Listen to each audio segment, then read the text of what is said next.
Welcome to study time. നമ്മളിന്ന് Renaissance ലിറ്ററേച്ചറാണ് നോക്കാൻ പോകുന്നത്. It is not in the stars to hold our destiny but in our selves. നമ്മുടെ വിധിയെ നിർണ്ണയിക്കാൻ കഴിയുന്നത് നക്ഷത്രങ്ങൾക്കല്ല, നമുക്ക് തന്നെയാണ്. ഇത് പറഞ്ഞതാരാണ്? വിശ്വപ്രസിദ്ധ ലിറ്ററേച്ചറായ സാഹിത്യകാരനായ ഷേക്സ്പിയർ ആണ്. The above quote is from William Shakespeare is renowned play Julius Caesar. അദ്ദേഹത്തിൻ്റെ പ്രസിദ്ധമായ ജൂലിയസ് സീസർ എന്ന് പറയുന്ന നാടകത്തിൽ അദ്ദേഹം പറഞ്ഞതാണെന്ത്? അപ്പോൾ ജൂലിയസ് സീസർ എന്ന് പറയുന്ന അദ്ദേഹത്തിൻ്റെ പ്ലേയിലാണ് അദ്ദേഹം ഇങ്ങനെയൊരു കോട്ട് പറഞ്ഞിരുന്നത്. Examine the influence of humanism as reflected in these lines by Shakespeare. അപ്പോൾ മനുഷ്യൻ്റെ മാനവികതയുടെ സ്വാധീനം എത്രത്തോളം അദ്ദേഹം തൻ്റെ നാടകങ്ങളിൽ അദ്ദേഹം ഉപയോഗിച്ചിരുന്നു എന്ന് നമുക്ക് ഈ വരികളിലൂടെ മനസ്സിലാക്കാം. കാരണം മനുഷ്യന്, മാനവികതയ്ക്ക്, ഹ്യൂമന് ഒരുപാട് പ്രാധാന്യം കൊടുത്തുകൊണ്ടാണ് അദ്ദേഹം തൻ്റെ വർക്കുകൾ ചിത്രീകരിച്ചിരുന്നത്. Renaissance writers gave importance to individual liberty and secular values. ഇനി റിനൈസൻസ് റൈറ്റേഴ്സ്, ഷേക്സ്പിയറെ പോലുള്ള റിനൈസൻസ് റൈറ്റേഴ്സിൻ്റെ അതേ ഇമ്പോർട്ടൻസ്, അവരുടെ റൈറ്റേഴ്സ് എന്തിനാണ് ഇമ്പോർട്ടൻസ് കൊടുത്തത്? ടു ഇൻഡിവിജ്വൽ ലിബർട്ടി, വ്യക്തി സ്വാതന്ത്ര്യത്തിനും, ആൻഡ് സെക്യുലർ വാല്യൂസ്, മതേതര മൂല്യങ്ങൾക്കുമാണ് റിനൈസൻസ് റൈറ്റേഴ്സ് പ്രാധാന്യം കൊടുത്തത്. The basic characteristic of Renaissance literature was its breaking away from the scholar system of the Middle Ages. പ്രധാനപ്പെട്ട ക്യാരക്ടർ എന്ന് പറയുന്നത്, ആദ്യത്തേത് പറഞ്ഞു ഇൻഡിവിജ്വൽ ലിബർട്ടിയും സെക്യുലർ വാല്യൂസും, അതൊന്ന്. രണ്ടാമത്തെ ഫീച്ചർ എന്ന് പറഞ്ഞത്, രണ്ടാമത്തെ ക്യാരക്ടറിസ്റ്റിക് ഓഫ് റിനൈസൻസ് ലിറ്ററേച്ചർ എന്ന് പറയുന്നത്, രണ്ടാമത്തെ ഫീച്ചർ എന്ന് പറയുന്നത് സ്കോളാസ്റ്റിസിസം. സ്കോളാസ്റ്റിസിസം എന്ന് പറയുന്നത് എന്താണ്? മിഡിൽ ഏജസിൽ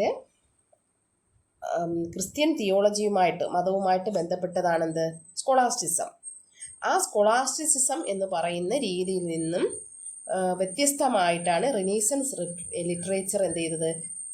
ചിത്രീകരിച്ചത്, അല്ലെങ്കിൽ റിനൈസൻസ് ലിറ്ററേച്ചർ ഉണ്ടായിരുന്നത്. Although influenced by ancient Greco Roman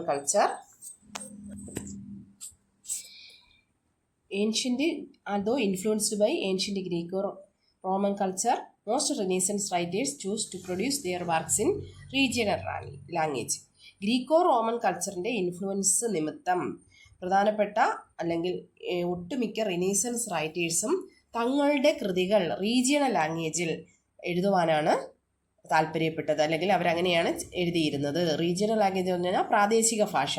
pros literature gained prominence during this period. Prose literature, ഗദ്യ സാഹിത്യം ഈ കാലത്ത് നല്ല രീതിയിൽ പ്രോമിനൻസ്, വളർച്ച പ്രാപിച്ചിരുന്നു. കാരണം എന്താണ്?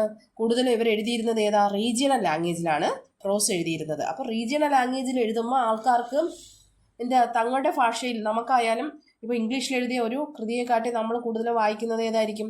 നമ്മൾ മലയാളത്തിൽ എഴുതിയതായിരിക്കും. അതുപോലെ അവർക്കും അവരുടേതായ പ്രാദേശിക ഭാഷയിൽ എഴുതിയ കൃതികൾ കൂടുതൽ വായിക്കാനായിരിക്കും കുറച്ചുകൂടി താല്പര്യം. അങ്ങനെ പ്രോസ് ലിറ്ററേച്ചർ എന്ത് ചെയ്തു?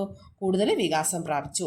In that ways will writings in regional languages and in prose forms become beneficial to society discuss in class. എന്തുകൊണ്ടാണ് റീജിയണൽ ലാംഗ്വേജസിലുള്ള പ്രോസ് സൊസൈറ്റിക്ക് കൂടുതൽ ബെനിഫിഷ്യൽ ആയത്, കൂടുതൽ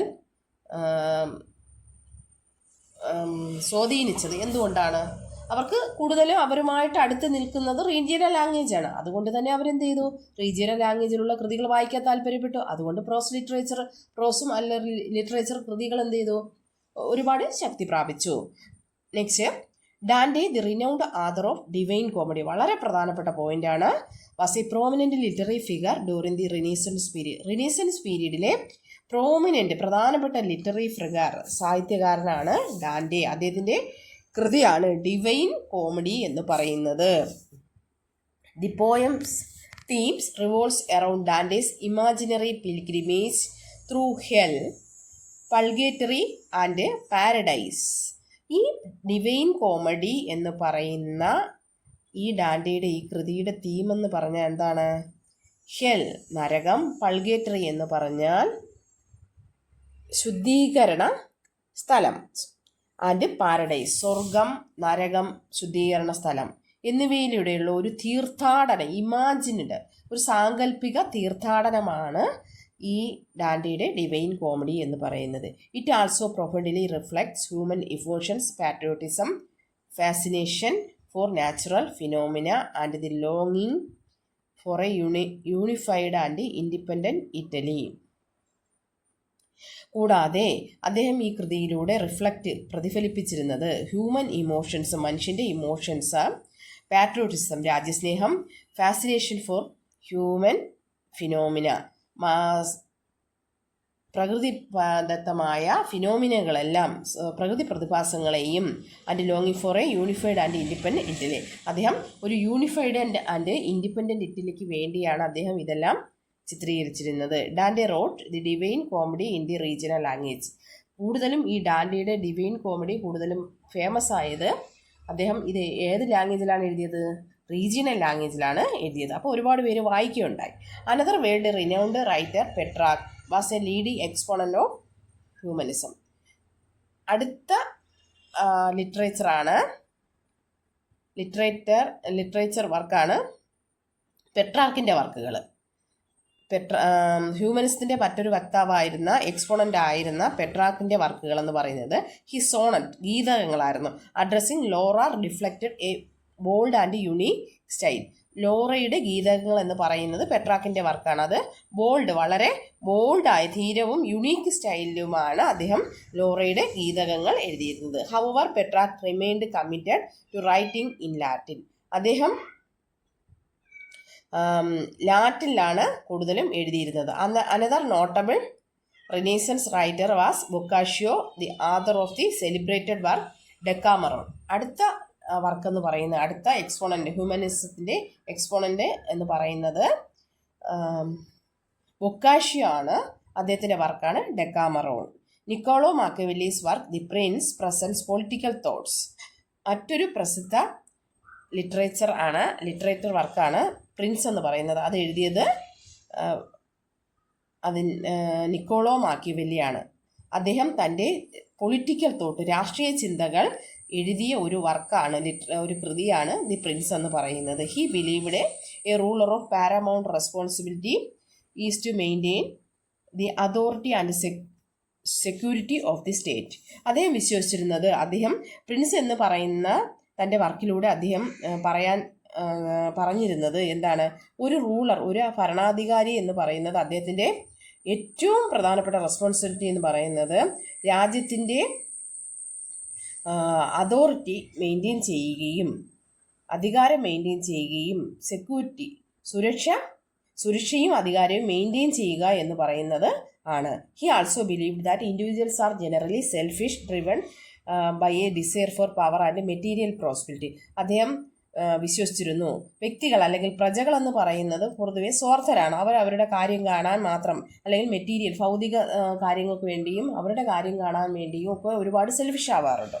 അപ്പോൾ he advocated that a head of the state should remain impartial and avoid showing favouritism for obligation to specific groups among the subject. അതുകൊണ്ട് തന്നെ ഒരു ഭരണാധികാരി ഒരിക്കലും ഫേവറേറ്റിസവും ഇമ്പാർഷ്യലുമായിരിക്കണം. ഫേവററ്റിസം കാണിക്കാൻ പാടില്ല, അദ്ദേഹം പാർഷ്യാലിറ്റി കാണിക്കാൻ പാടില്ല, ഇമ്പാർഷ്യൽ ആയിരിക്കണം. എന്തുകൊണ്ടാണ്? ജനങ്ങൾ അവരുടെ കാര്യം കാണാം. ചിലപ്പോൾ അദ്ദേഹത്തിൻ്റെ അടുത്ത് കൂടി നിൽക്കുന്ന ആളുകൾ, ഭരണകാര്യങ്ങളിൽ ഉള്ള ആൾക്കാർ എന്ത് ചെയ്യും? അവരുടെ കാര്യം നേടിയെടുക്കുക. അവർ സെൽഫിഷാണ്. ജനങ്ങൾ, പ്രജകളിൽ അവർ ഉൾപ്പെടും. അവർ സെൽഫിഷാകുമ്പോൾ അവരുടെ കാര്യങ്ങൾ നേടിയെടുക്കുക അവരെന്ത് ചെയ്യും?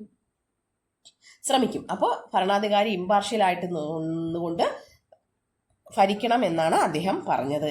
അദ്ദേഹത്തിൻ്റെ ഈ കൺസെപ്റ്റുകളെല്ലാം ചിത്രീകരിച്ചിരുന്ന ബുക്കാണെന്ത്? പ്രിൻസ് എന്ന് പറയുന്ന ബുക്ക്. അദ്ദേഹം ഒരു ഐഡിയൽ ആയിട്ടുള്ള ഒരു ഭരണാധികാരിയാണ് ദി പ്രിൻസ് എന്ന് പറയുന്ന വർക്കിലൂടെ അദ്ദേഹം നമ്മുടെ മുമ്പിൽ ചിത്രീകരിച്ചിരിക്കുന്നത്. He advocated that the head of the state remain impartial and avoid showing favouritism for obligation to specific groups among the subject. In The Prince, Machiavelli portrayed an administrator who is different from the traditional medieval feudal administrator. അദ്ദേഹം തൻ്റെ Prince എന്ന് പറയുന്ന